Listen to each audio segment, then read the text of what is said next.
இப்போ ஒருத்தவங்க போனாங்கல்ல, அவங்க room number 216 sir. Thank you.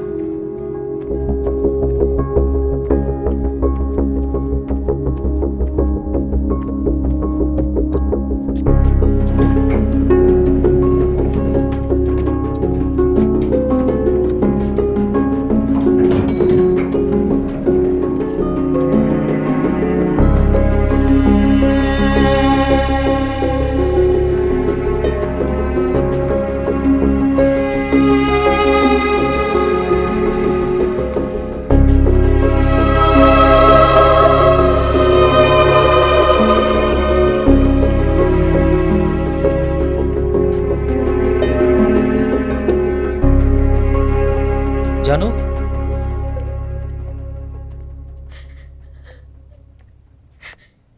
Janu உள்ள வராத. இல்ல இல்ல இல்ல, நான் இங்கே தான் இருக்கேன். Janu, are you okay? நான் உன்னை பார்க்கல ராம், நான் உன்னை பார்க்கல.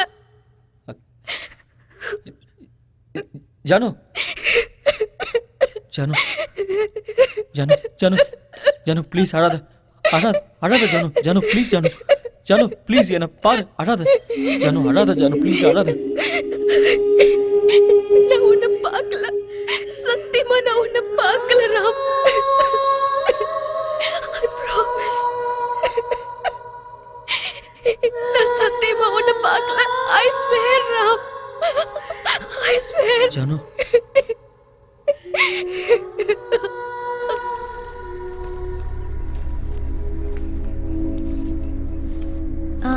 Excuse me, Janaki Nagaraj? ஆமா, நான் தான். அது அங்க உங்களை பார்க்கணும்னு ஒரு பையன் கேட்டு கிட்ட வந்து வெயிட் பண்ணிட்டு இருக்கான்.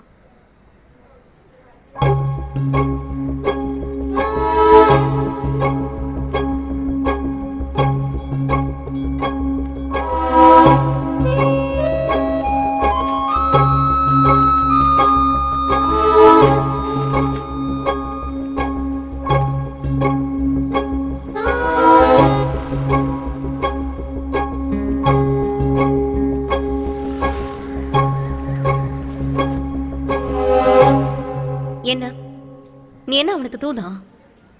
காலேஜுக்கு எதுக்கு தான் வரியா? படிக்க விருப்பம் இல்லைன்னா சொல்லிடு, பிரின்சிபல் கிட்ட சொல்லி நானே டிசி வாங்கி கொடுக்குறேன்.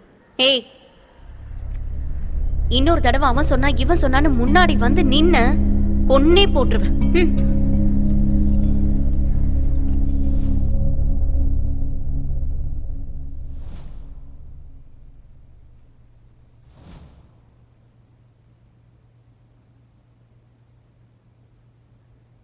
ஏன் இப்படி ஆச்சுறாம்? என்னால நீ கூட. உனக்கு என்ன பிடிக்கலன்னு நான் நினச்சது தப்பு தானே. அன்னைக்கு எப்படியாவது உன்னை மீட் பண்ணியிருக்கணும். அவசரம் எல்லாம் என் தப்பு தான்.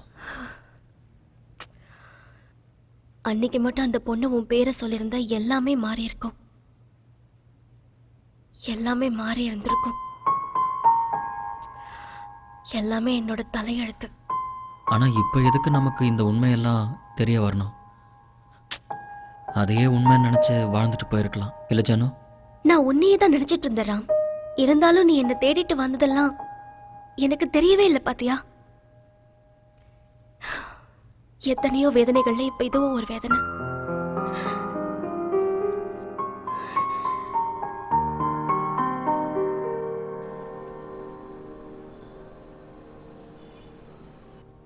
அதென்ன, பக்கத்துல இருக்கும்போது சொல்ல தைரியம் இல்லாதவனுக்கு 4 வருஷத்துக்கு அப்புறம் சொல்றதுக்கு மட்டும் எங்க இருந்து தைரியம் வந்துச்சு?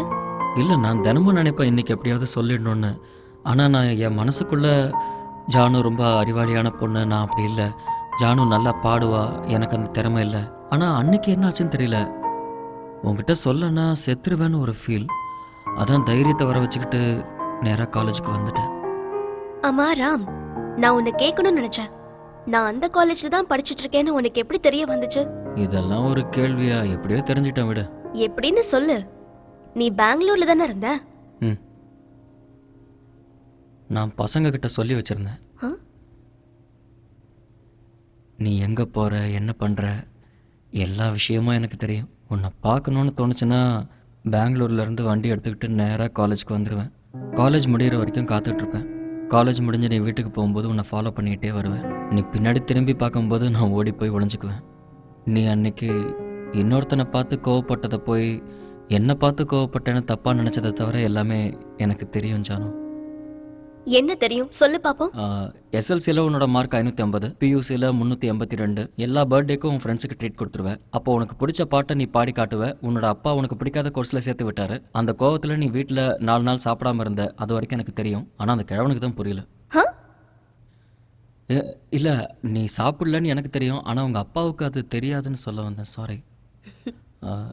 2001 டைஃபாய்டு வந்தது, 2005 ஜாண்டிஸ் வந்தது. அதுவும் சொல்லி வச்ச மாதிரி எக்ஸாம் அன்றைக்கி கரெக்டாக வந்தது. நீ எக்ஸாம் எழுதலை. அந்த நேரத்தில் ஒரு பையன் உன்னை ஃபாலோ பண்ணிகிட்டே இருப்பான். அதான் அந்த ஸ்ட்ரெயிட் ஹேர் இருக்கிற பையன். அவனை யாரோ நாய் அடிக்கிற மாதிரி அடித்து ஹாஸ்பிட்டலில் சேர்த்துட்டாங்கன்னு போலீஸ் கேஸெல்லாம் ஆச்சுல்ல, அந்த யாரோ நான் தான். வாட்? அப்புறம் என்னை தவிர ஒரு 3 பசங்க உன்னை லவ் பண்ணிகிட்டு இருந்தாங்க. அப்புறம் ஆனுவல் டே அன்னைக்கு நீ முதல் முறையாக புடவை கட்டிட்டு வந்தல, அது ராமர் கலர் புடவை. அன்னைக்கு எங்கே அது அவுந்துற போதோன்னு ஒரே டென்ஷனில் இருந்தேன். அதோட எல்லாரும் உன்னையே பார்க்கறதுனால ஒரு வெக்கம் வேற. அன்னைக்கு நீ எவ்வளோ அழகாக இருந்த தெரியுமா ஜானு? எப்படி?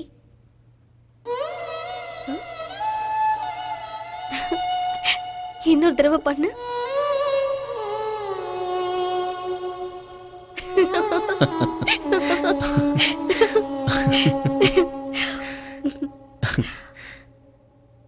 அதுக்கப்புறம் நான் உன்னை அந்த மாதிரி பார்த்தது உன்னோட கல்யாணத்தன்னைக்கு தான் ஜானு. அந்த ப்ளூ கலர் ரேஷ்மி புடவை. நீ நினச்ச மாதிரி நான் அங்கே தான் இருந்தேன் ஜானு. அந்த கூட்டத்துக்கு நடுவில் நான் ஒரு ஓரமாக நின்றுட்டு இருந்தேன். தாலி கட்டுற வரைக்கும் என்னால் இருக்க முடியல. அந்த மண்டபத்தில் இருந்த அந்த சவுண்டை விட்டு என்னால் எவ்வளோ தூரம் முடியுமோ அவ்வளோ தூரம் ஓடி போயிட்டேன்.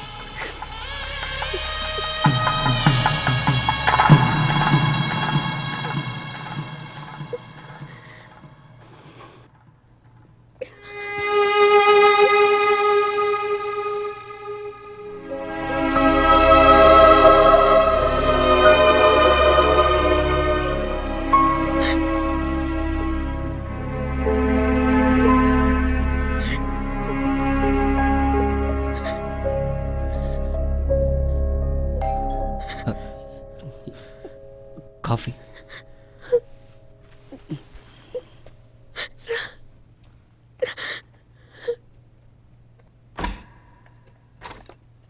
சாரி சார், கொஞ்சம் லேட் ஆயிடுச்சு. இல்லை இல்லை, கரெக்ட் டைமுக்கு தான் வந்தீங்க. Can I serve sir? இல்லை இல்லை, தேங்க்யூ நானே சார். பார்த்துக்கிறேன்.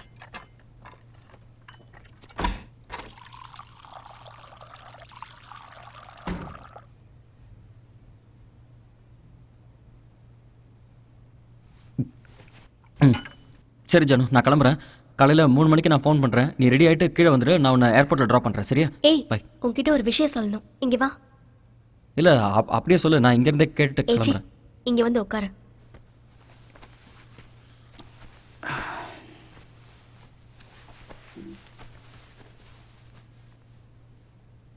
இருபது வருஷம் ஆச்சு இந்த முகரக்கட்டையை பார்க்கறதுக்கு. அதுவும் ஒரே ஒரு ராத்திரிக்கு. இதுக்கே நான் அந்த கடவுளுக்கு நன்றி சொல்லணும். பரவாயில்ல, நான் அதை நாளைக்கு சொல்லிக்கிறேன். இன்னைக்கு நீ என்கிட்ட தூங்கு, நாளைக்கு நான் வரேன்னுலாம் சொல்லாத. இன்னைக்கு நான் உன் கூடவே இருக்கணும், அவ்வளோதான். புரிஞ்சுதா?